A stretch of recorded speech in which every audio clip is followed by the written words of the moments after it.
আসসালামু আলাইকুম রহমতুল্লাহ। প্রিয় ভিউয়ার্স, প্রিয় শিক্ষার্থী বন্ধুরা, আশা করি সবাই ভালো আছো।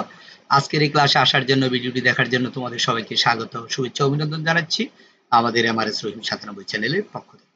পাশাপাশি তোমরা যারা পেজে দেখতেছো, আইডিতে দেখতেছো, সবাইকে স্বাগত, শুভেচ্ছা।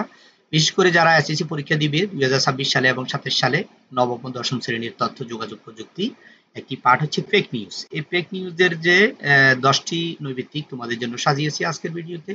খুবই চমৎকার এবং খুবই গুরুত্বপূর্ণ আজকের এই ভিডিওটি। প্রিয় শিক্ষার্থী বন্ধুরা, প্রথম প্রশ্ন হচ্ছে ফেক নিউজ বলতে কি বুঝো? এখানে 4টি উত্তর রয়েছে। 4টি উত্তরের সঠিক উত্তর হচ্ছে ইচ্ছাকৃতভাবে তৈরি করা মিথ্যা বা ভুয়া খবর। কেমন? এখানে হচ্ছে উত্তর হচ্ছে খ। আমরা একটু মনোযোগ দিয়ে দেখলে আমাদের প্রশ্নগুলো খুব সহজে আমাদের মাথায় সেভ হয়ে যাবে। ফেক নিউজের প্রধান উদ্দেশ্য কি হতে পারে? এখানে 4টি উত্তর রয়েছে। 4টি উত্তর রয়েছে। 4টি উত্তরের মধ্যে সঠিক হচ্ছে গ, বিভ্রান্তি সৃষ্টি ও ব্যক্তিগত রাজনৈতিক সুবিধা লাভ করা। পরের প্রশ্ন হচ্ছে নিচের কোনটি ফেক নিউজের একটি সাধারণ বৈশিষ্ট্য?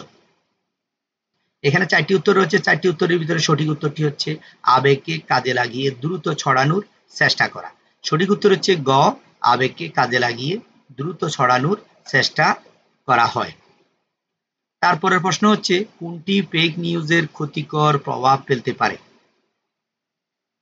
সঠিক উত্তর হচ্ছে, এখানে 4টি উত্তর দেওয়া আছে। 4টির মধ্যে সঠিক উত্তর হচ্ছে গ, সমাজে অস্থিরতা ও ভুল ধারণা সৃষ্টি হওয়া। সমাজে অস্থিরতা ও ভুল ধারণা সৃষ্টি হওয়া এই প্রশ্নটির সঠিক উত্তর। এরপরের প্রশ্ন হচ্ছে কিভাবে ফেক নিউজ শনাক্ত করা যায়? কিভাবে ফেক নিউজ শনাক্ত করা যায়? প্রিয় শিক্ষার্থী বন্ধুরা, খুবই গুরুত্বপূর্ণ একটি প্রশ্ন। এখানে 4টি প্রশ্ন রয়েছে। সঠিক উত্তরটি হচ্ছে গ, তথ্যের উৎস যাচাই করা এবং অন্যান্য নির্ভরযোগ্য সূত্রের সাথে মেলানো। তথ্যের উৎস যাচাই করা ও অন্যান্য নির্ভরযোগ্য সূত্রের সাথে মেলানো। তারপরের প্রশ্ন হচ্ছে ফ্যাক্ট চেকিং কি? ফ্যাক্ট চেকিং কি? এখানে 4টি উত্তর রয়েছে। 4টি উত্তরের ভিতরে সঠিক উত্তরটি হচ্ছে খ, খবরের সত্যতা যাচাই করার একটি প্রক্রিয়া।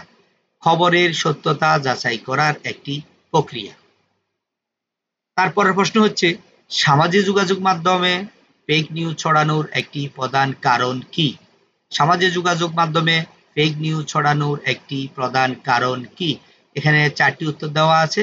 4টির উত্তরের ভিতরে সঠিক উত্তরটি হচ্ছে খ, দ্রুত এবং সহজে তথ্য শেয়ার করার সুযোগ। দ্রুত এবং সহজে তথ্য শেয়ার করার সুযোগ।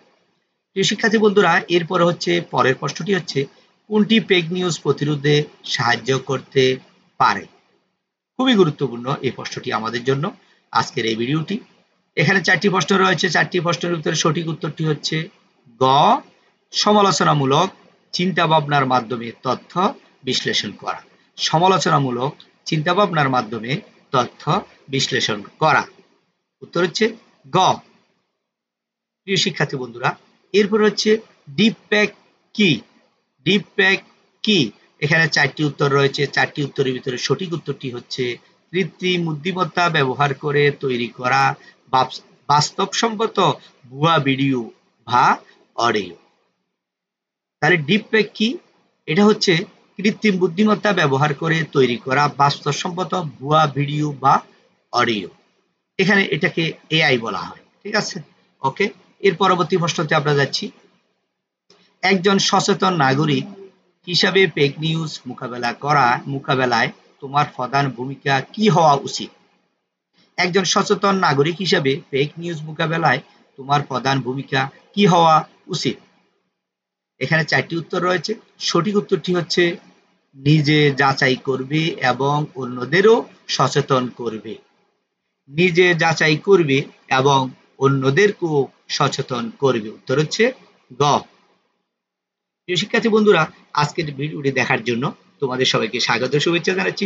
যারা আমাদের পেজে দেখেছো, যারা আইডিতে দেখেছো, অবশ্যই ভিডিওটি ভালো লাগলে অবশ্যই একটা লাইক এবং কমেন্ট করে দিবে এবং শেয়ার করে দিবে।